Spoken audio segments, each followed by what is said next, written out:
Hello, everyone. Welcome to another presentation on interpersonal communication. Today, we will focus on the social construction of self or identity. Constructing identity. What do we mean by that? Well, what I mean by that is that we weren't born with an identity. We create it through multiple interaction processes with other folks, and we'll be getting into the details of that today. You might be asking, what is the self? So the self is a multi-dimensional process of internalizing and acting from social perspective. So what I mean by that is social perspective. Here's another person's perspective, and we internalize that perspective, and then it becomes a part of who we are. And we have multiple people in our lives. How we see ourselves depends on the culture in which we live and all those people that we interact with. So the self arises in communication with others, and we take on the perspective of particular others, as well as the perspective of the generalized other. So what is that? The particular other and the generalized other? That's what we'll be looking at next. Particular others. These are people who are specific in our lives. They are significant to us. They could be our family. They could be our friends. They could be important teachers. They help us create direct, they help us define ourselves by giving us direct definitions of who we are. So when you have a parent who says, gosh, you're smart, or a parent who says, you're such a good athlete, you're a wonderful artist, these are things that we start to internalize. We are taking those definitions and applying them to ourselves. Reflected appraisals are when people give us evaluations. So you do a really good job at that, or not so good at that. And these can then turn into self-fulfilling prophecies, because if your parents or certain people that you value told you that you have certain tendencies, you might make those things come true because you believe them. Another thing that we get from our significant others are identity scripts. So a common identity script that lots of us have, I had one the same as this one I'm going to tell you about, is growing up and doing well in school, going to college, and then getting a good career as a result of following that script. Yeah, and I bet there's quite a few of you that have also been given that script. Other people might not have been given that script. Some people were given a script that says you should just go to school as long as you have to, then you should leave and go out and find yourself a job and make some money, because college is a waste of time. Other people wanted to be artists, and they may have been given a script. Parents supported them and told them how to do that, or teachers. Others may have been given a different script, but chosen to be artists or dancers or writers or something that wasn't the original script. But we are given these scripts to start with, and sometimes people will reject a script that their parents tried to inculcate, but then later come back to it and enact that script, because they're very powerful, because they're given it to us at such an early age, and typically it's what we see in our role models. Another thing that we develop as a result of our interaction with our early childhood influences are our attachment styles. So what is that attachment style? Let's take a look at that. But before we get into attachment styles, I want you to think about what we've talked about so far before too much piles up. So stop the video and go to the M3 discussion 1, and then list the major particular others in your life. So just follow the question that's there for that discussion question, and this will allow you to talk about how you were influenced and how you developed a direct definition of who you are.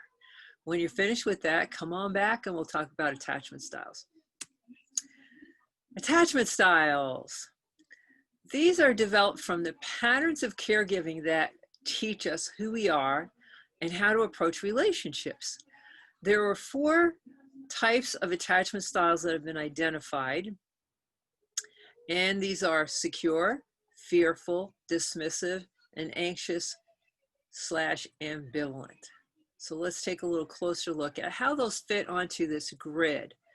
And if you put views of self on one axis and you put views of others, then you can then look at these dimensions of positive versus negative and see which of these where each of these attachment styles fit in this scheme of things.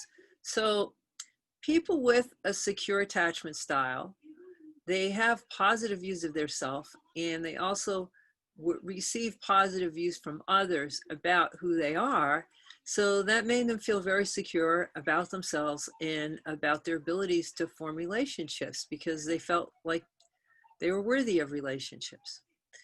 Now, people who have a negative view of themselves for whatever reason, could be internal, it could be having some messages that weren't so positive, despite the fact that you got to others. So even when you're getting some messages that are positive about yourself, your own negative attitude doesn't allow you to fully absorb that. And so you feel anxious and ambivalent.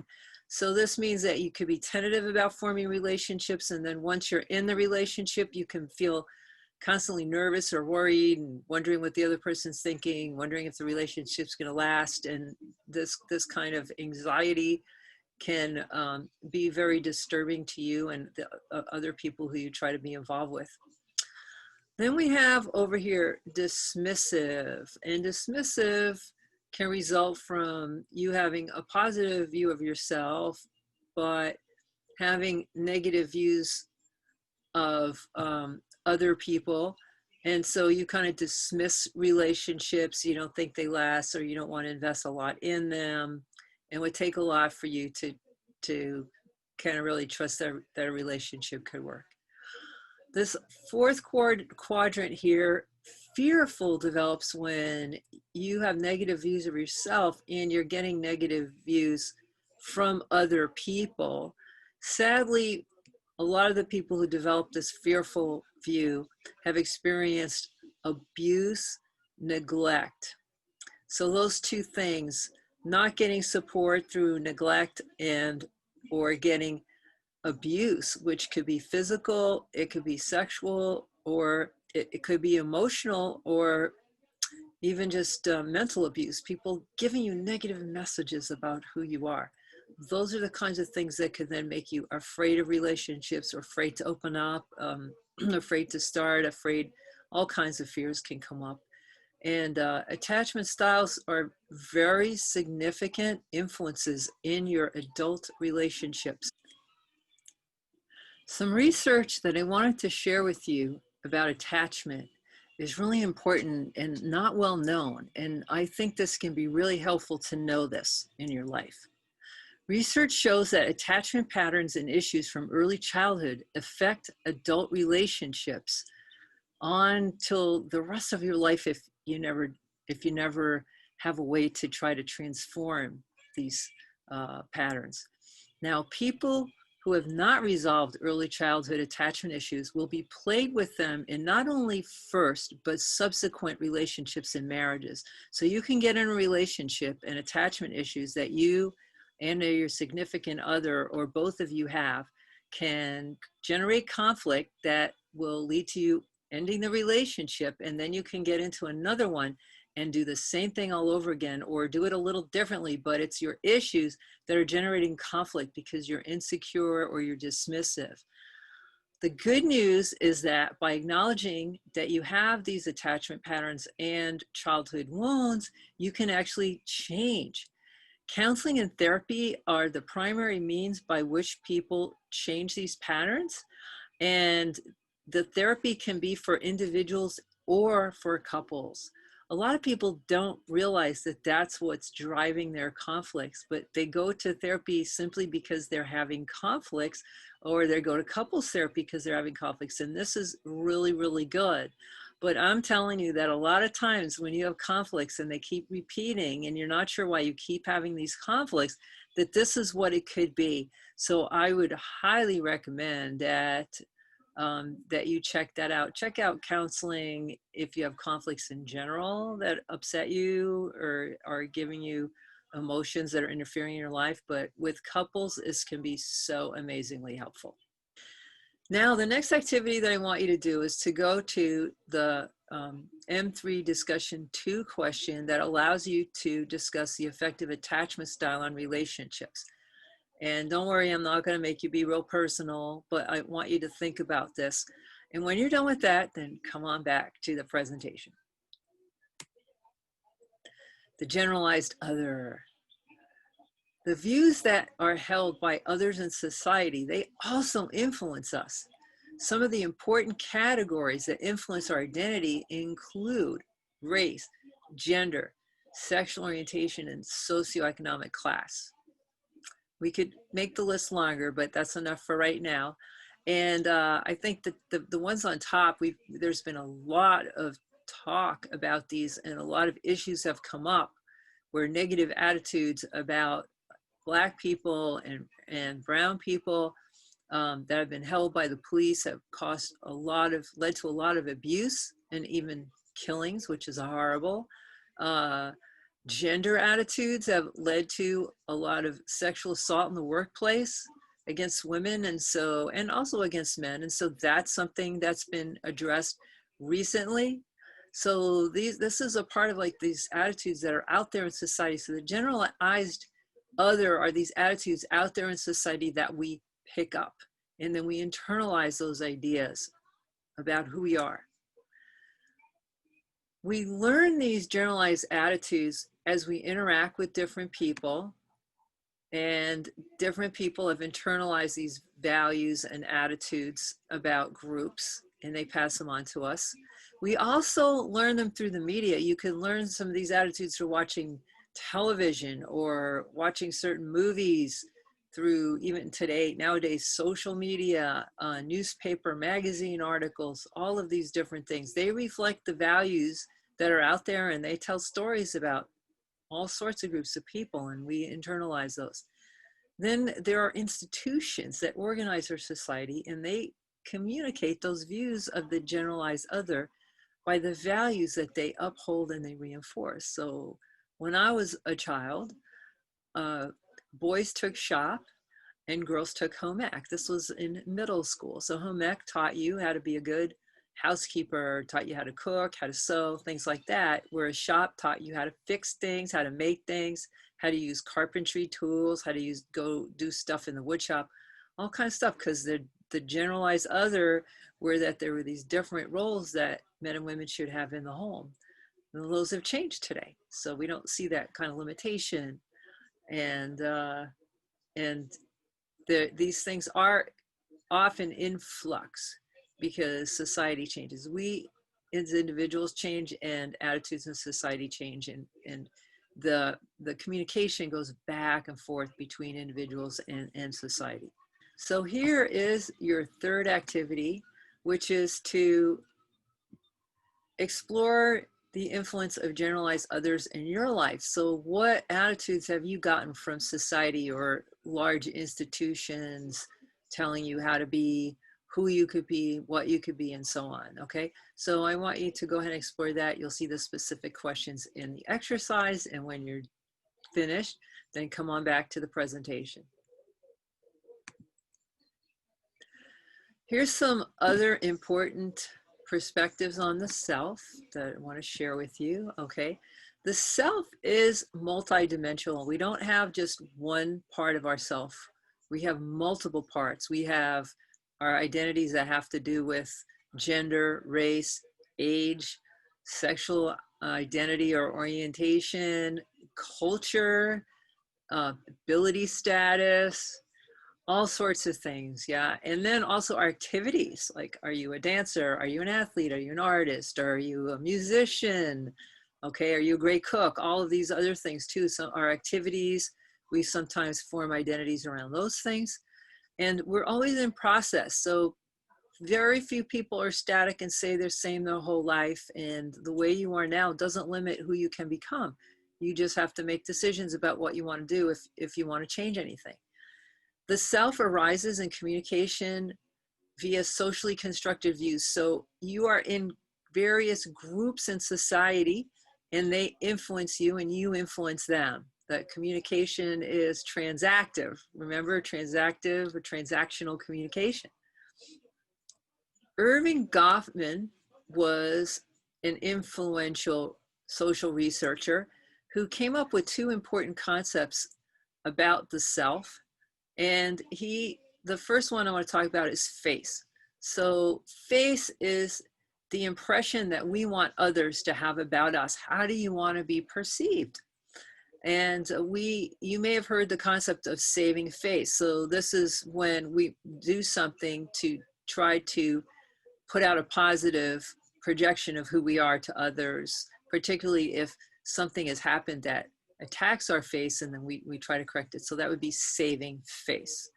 You can help someone save face. So for example, someone's late to an appointment with you and they come in and they say, oh my God, the traffic, you could help them save face by saying, oh yes, I know how terrible the traffic is here in Southern California, rather than say to them, well, we always deal with traffic in Southern California. Haven't you learned how to leave the house early enough yet? So saving face can be for yourself, and you can also help others save face. Impression management is the strategies that we use to persuade people to see us the way we want to be seen. So we are seeing a ton of this on social media today. People put out pictures of themselves, having fun, talk about the different accomplishments that they have, show us pictures with cool people, all sorts of things, right? I think we're in this age of social media, we're much more aware of impression management than people used to be, but we make choices about it, even as simple as, okay, what am I gonna wear today? That totally depends on who I'm gonna be interacting with and what kind of impression that I wanna make. And, adornments, jewelry, do you have tattoos? All of these things are all part of your impression management. The social media, as I just said, most social media, it has become a major way that we have been defining ourselves and seeing other people defined and being influenced by those definitions. We find that social media can provide direct definitions as well as appraisals, which are evaluations of people. They allow people to share mean comments, that they wouldn't share face to face. So social media can be a place with a lot of bullying, which is called cyberbullying when it's online. And then social media can be a place for social comparison. This can be good or bad. So if you're looking at people whose lives seem so much better than yours when you compare, it can make you feel sorry for yourself, yeah. However, if you look at situations of people in the same boat, it can help us bond and feel like we're not alone and connect. And then sometimes when we look at people whose situations are worse than ours, we could think, wow, I don't realize how lucky I am. Yeah, and there's some other people that have it a lot worse than I do. So that's social comparison.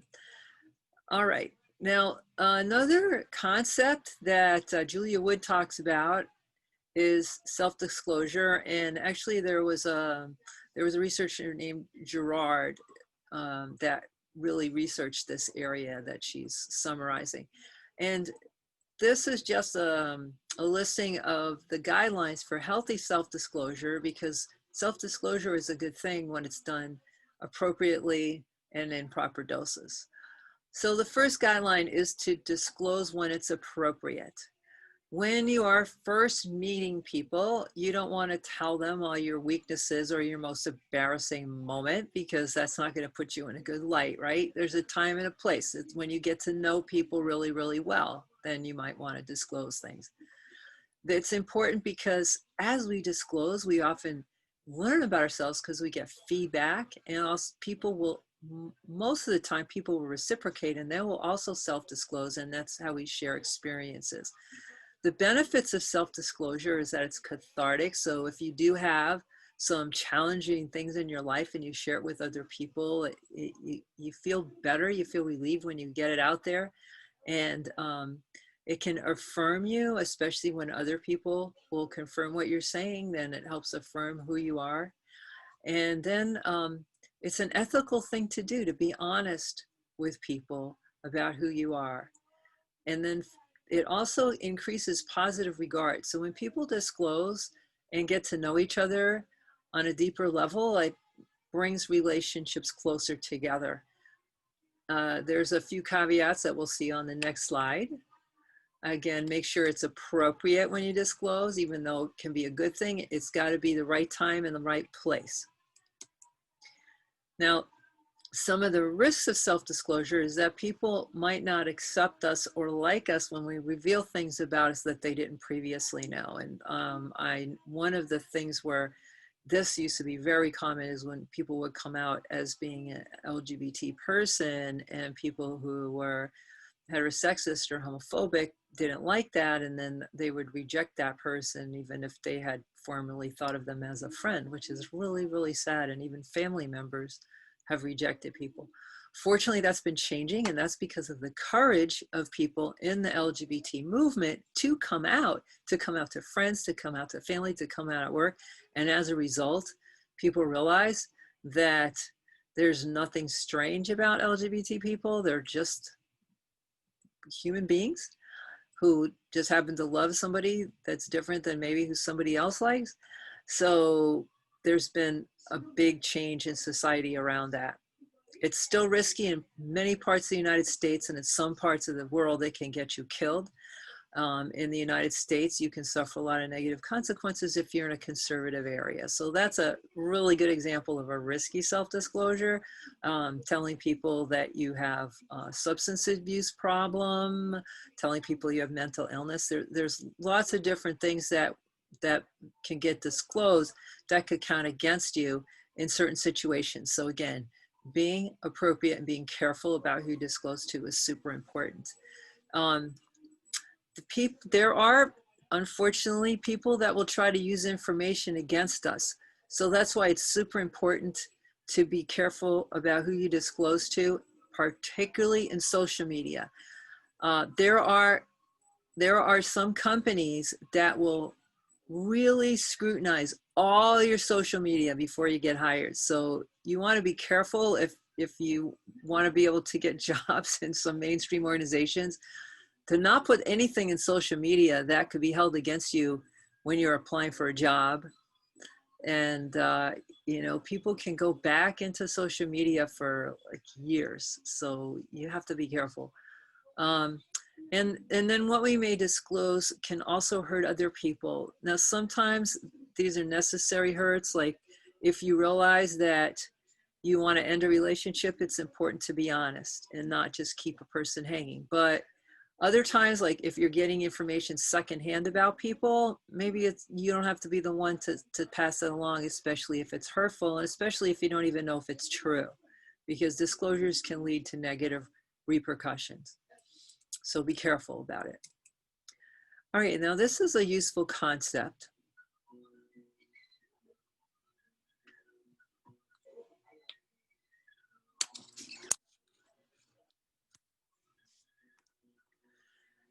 This is a useful concept called the Johari window, to think about what are the parts of ourself and others that are known and unknown.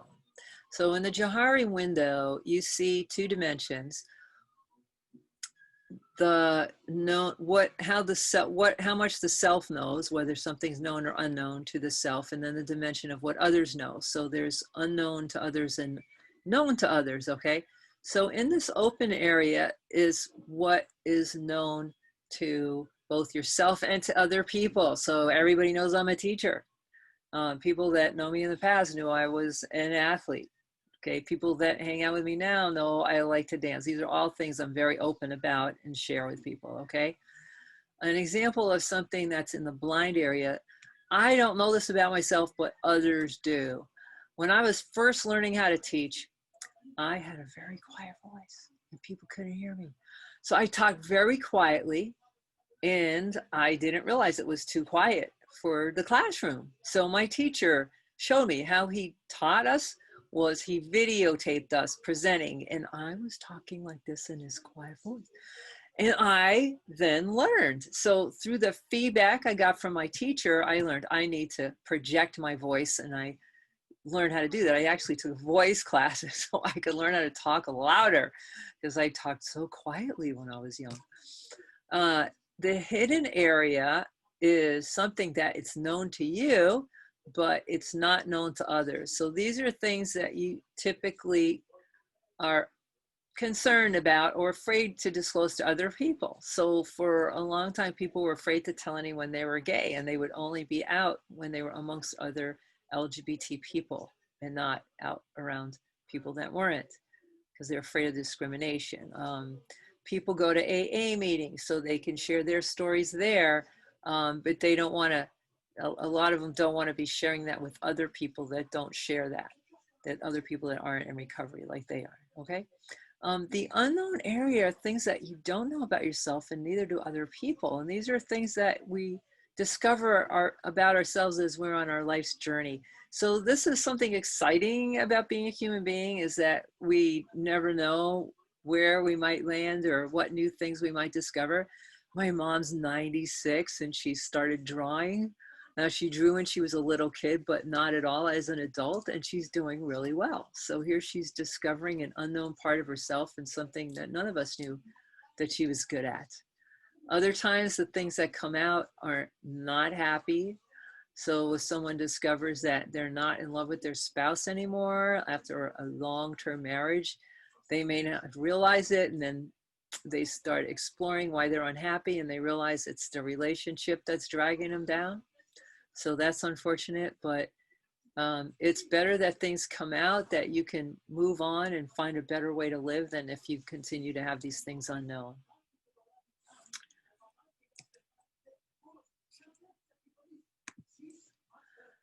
I want you now to go to activity 4, which would be to explore the pros and cons of identity management in social media. So I think this will be fun for you, because I'm sure you use it and view it.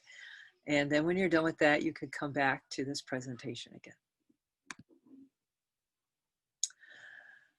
The last part of this presentation is just providing some guidelines for improving self-concept.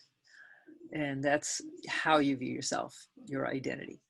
So the first thing is to make a firm commitment to personal growth. Now, whether you know it or not, I know that you have, because when you go to college, you are growing. You're growing socially and intellectually. And some of you that are also working out of the gym or growing physically or doing other kind of physical activities, some of you are also growing spiritually.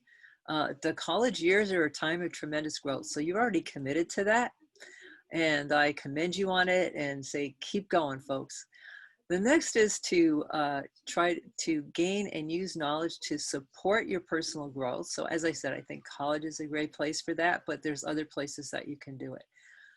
Here, you're learning about how self-concept is formed. And so you can think about that. Think about the fact that the feedback you get from others, it influences how you see yourself. And so you want to be careful about the groups that you hang out with, because they will influence how you see yourself. You want to continue to grow, and so you want to keep learning about yourself and not be afraid. You want to set goals that are realistic and fair. If you set your goals too high, then you can end up feeling like a failure, and that's not good for your self-esteem. So you want realistic goals. And you want to self-disclose when it's appropriate, and be careful about doing it in places where it's not. And if you aren't sure, then I think that to err on the side of safety is better than being sorry, because you can't undo. Remember, communication is irreversible. Okay, so just remember that when you decide about disclosing stuff that's personal. Seek contexts that support personal change. So if you're wanting to change something in your life and the people around you don't want to, go find other folks to do it with. I know people that have changed their peer groups completely. So people that used to party and they didn't want to party anymore, and they just got a whole new group of friends, of people that wanted to do other activities.